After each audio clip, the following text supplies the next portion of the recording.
everything is wonderful and you're sitting back in your chair, leaning back, and the money is just rolling in. It doesn't work like that. What you have to do is you have to think about how new technologies, and I intentionally used the plural there because it's not just the idea of having a single technology, but how a given technology or combination of technologies are likely to impact the way that business is done in some particular business ecosystem. Hello and welcome to a whole new episode of Engati CX. I'm your host, Drishti, and today you folks are in for a treat. We've got a technology expert with us on the show today. We have the pleasure of welcoming Jack Shaw to our interview series. I would like to begin with just a quick intro of Engati. Engati is the world's leading multilingual no-code chatbot platform, available across 14 channels with 30,000 bots created across 186 countries in every domain and use case. Engati has been recognized as a platform by INC.com, TechWorld, CIO, and many others. We run the Engati blog, video channel, and the Engati CX podcast, receiving upwards of 300,000 visitors annually. And now for our guest, Jack Shaw is a corporate financial executive, software company executive, innovation and change management consultant, author, and speaker. Jack has over 30 years of experience in helping leaders transform their organization's digital ecosystems amid new waves of technology. A global thought leader, he was voted one of the top world's 25 speaker and one of the top 5 technology futurists in polls conducted by Speaking.com. So hi, Jack. We are really thrilled to have you on Engati CX. Well, hello, Drishti. It's nice to see you also, and thank you very much for the opportunity to chat. Likewise. So beginning with the first question that we have for you, that how have emerging technologies impacted the digital ecosystem of the companies? Well, emerging technologies have been continuing to impact ecosystems for companies really for decades now. One of the values that I think I bring to the discussion is the fact that having been involved with this for more than 30 years, I've had the chance to see how these changes have come about over time. And I think one of the key things to keep in mind is it's not so much that they impact the digital ecosystems, it's that these emerging technologies enable companies to go digital. And it's much more than simply replacing traditional paper-based transactions and people-intensive human interactions with automated systems. It's really much more about enabling the digital transformation of entire business ecosystems, working in new and different ways from how they work previously, and of business models and major business processes. I was just talking with somebody earlier this week up in Canada who was telling me about their work with a major retailer in Canada. And this company has 65 different transportation companies that transport consumer products from their wholesale distribution centers to their retail stores. And traditionally, as is the case with most transportation of this type around the world, some 70%, nearly 3/4 of transportation invoices have items on them that are in dispute. There's either some disagreement about the weight of the item, what's being carried, how long the truck had to wait to be loaded or unloaded. So it's a constant cost and problem for both the shipping companies and for the carriers. Okay. They implemented a new system, which I won't go into the details of how it works, but leveraging both the technologies of Internet of Things and the blockchain. And as a result of that, have been able to reduce the number of items, transportation invoices under dispute from over 70% to less than 2%, saving tens of millions of dollars a year for both the company and its carriers. So that's just one simple example of how emerging technologies can have a tremendous impact on a business ecosystem. That's true. That's actually there are multiple reasons why companies go through this digital transformation, and one of the main reasons is that maybe the investment would be a bit costly, but the cost cutting it does for the remaining cycle is very huge. Like you just said, from 70% to just 2%, that is a huge difference.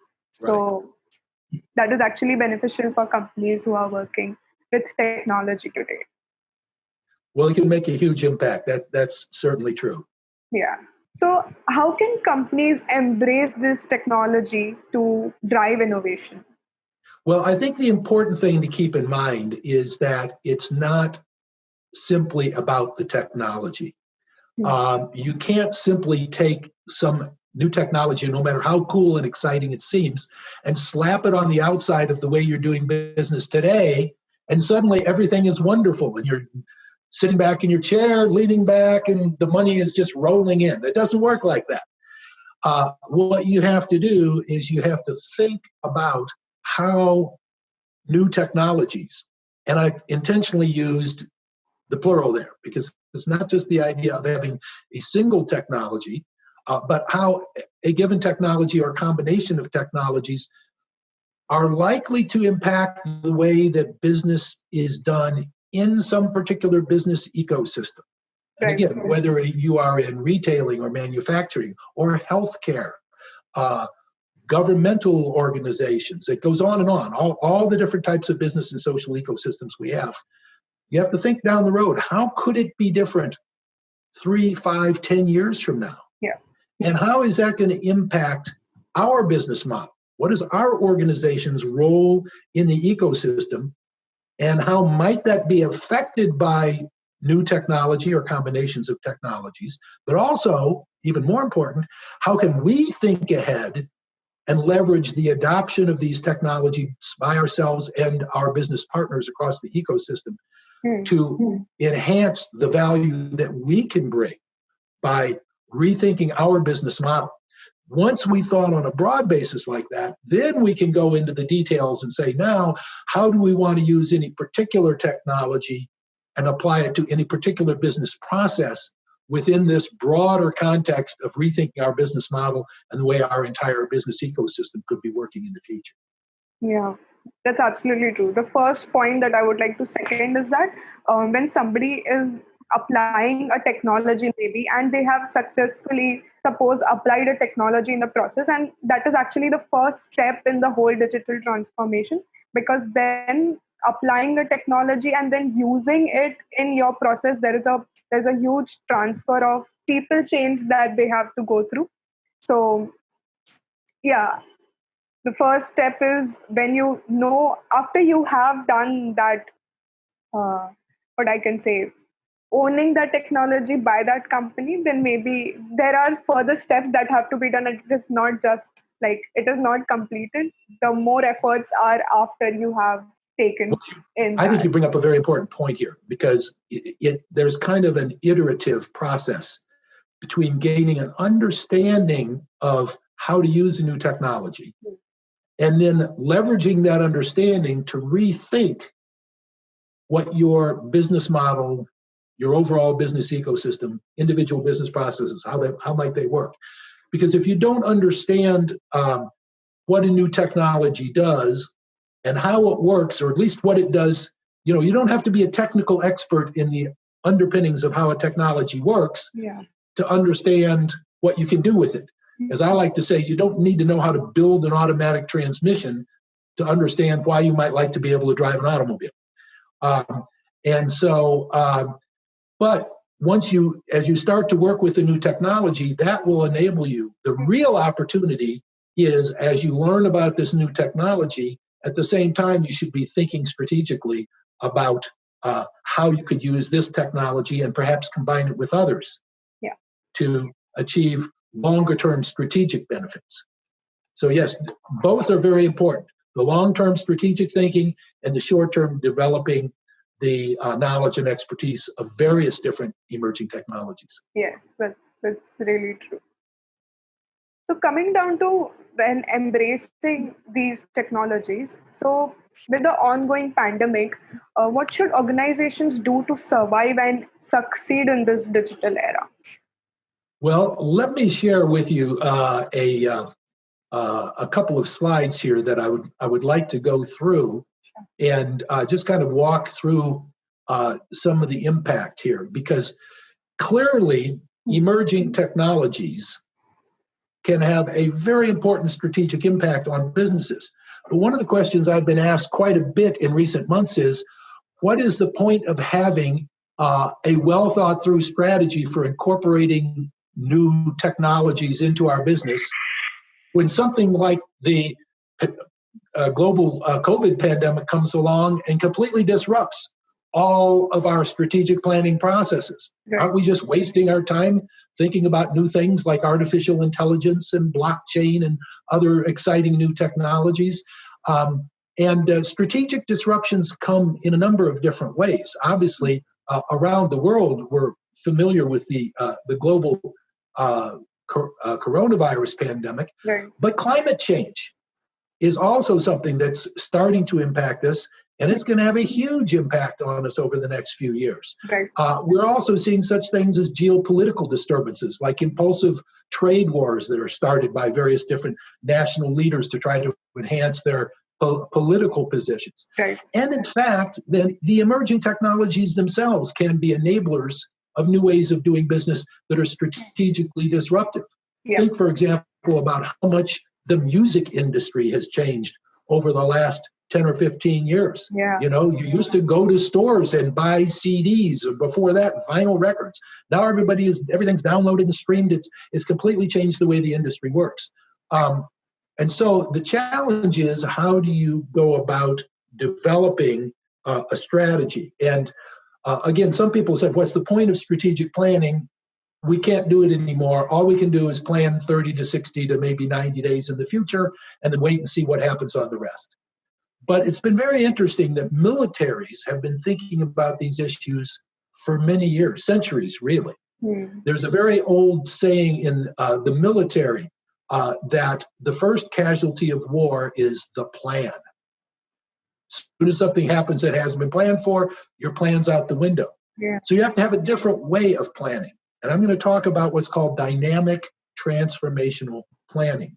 And what it means is that if all you're looking at in terms of a strategic plan is the traditional approach that most companies, most organizations take, once a year we're going to get together and we're going to do 2 weeks of strategic planning, and we're going to tweak our business plans and operations a little bit around the edges as a result, and then we're basically going to go on for the rest of the year with business as usual until something comes along like the COVID pandemic or trade wars and tariffs being imposed and things like that we never expected or planned for. People around the world have heard the notion, especially in the last generation or so, think globally, act locally. But with dynamic transformational planning, you also think long-term, act short-term. Yeah. So now how do you do that? Well, we have a limited amount of time today, so I'm not going to get into great detail, but let me give you kind of a high-level overview of how this works in this kind of environment. So with dynamic transformational planning, you start by establishing strategic goals for your organization. Those goals are about leveraging the core competencies and resources and capabilities of your organization to address the changing needs of the marketplace.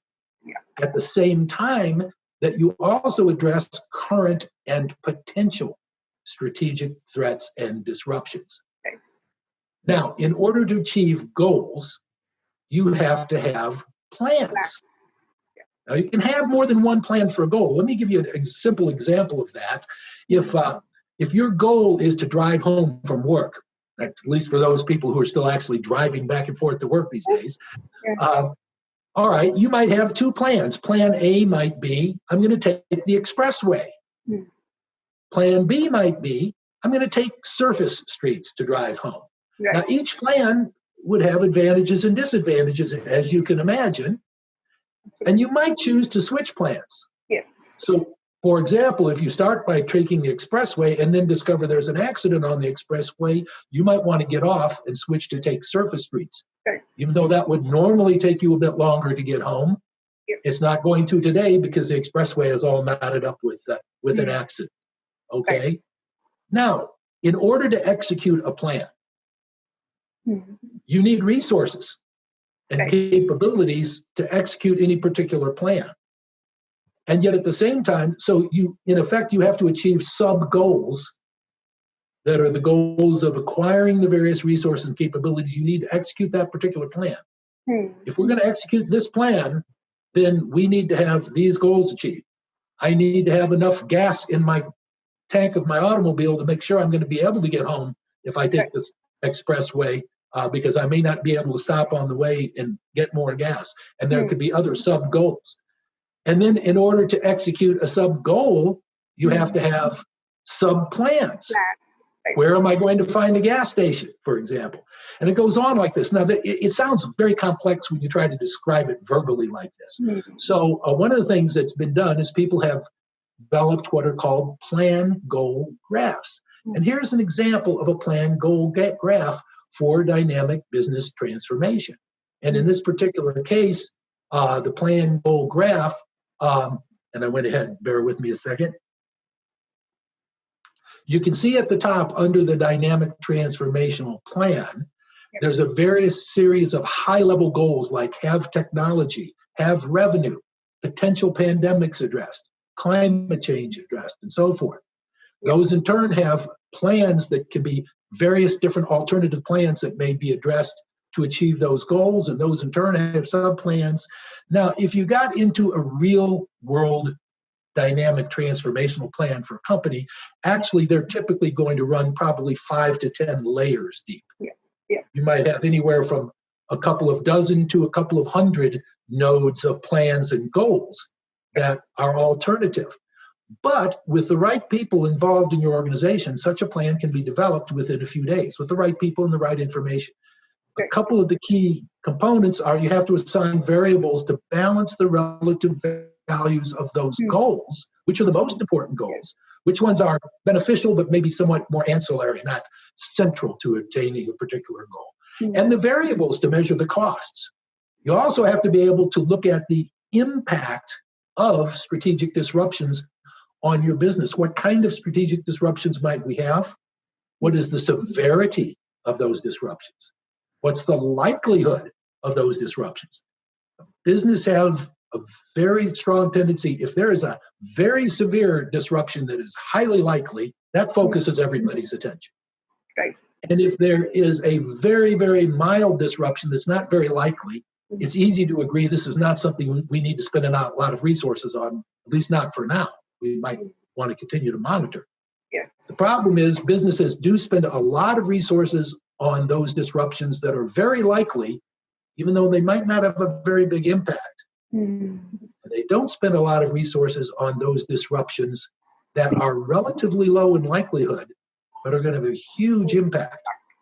A year ago at this time, very few organizations around the world were thinking about what happens if a global pandemic comes along and everybody has to start working from home and we can't go out to restaurants and night spots anymore and so forth. People weren't thinking about that. I mean, a few people might, what are the chances that that's going to happen? Well, we find out that type of thing. So dynamic transformational planning basically means that businesses can think long-term, setting strategic goals, and still have the flexibility to shift from one plan to another dynamically in the short term and the medium term, so that they can address both anticipated and unanticipated contingencies, opportunities, threats, and disruptions. So that's essentially the underlying concepts behind dynamic transformational planning. And it's something that I think will have to be done on an ongoing basis moving forward. That's actually a very detailed and I guess a very good structure for somebody who is trying to achieve something in their organization. So I guess that's a very uniform structure, and the best part I liked about it is that addressing climate change as a impactful problem that was going to come, and not many people are still acknowledging it and thinking of it as a hoax. And I really like that part, that somebody like thought leaders like you are are needed to acknowledge these things and tell people that this is something which is really coming, because when we did not see COVID coming, but climate change has been there since a long time, and if it's still not considered as a serious thing, then businesses are going to face a huge problem here. So, what do you believe is going to be the new normal after this pandemic for the world of digital, and what technologies are going to play a huge role and come to the forefront?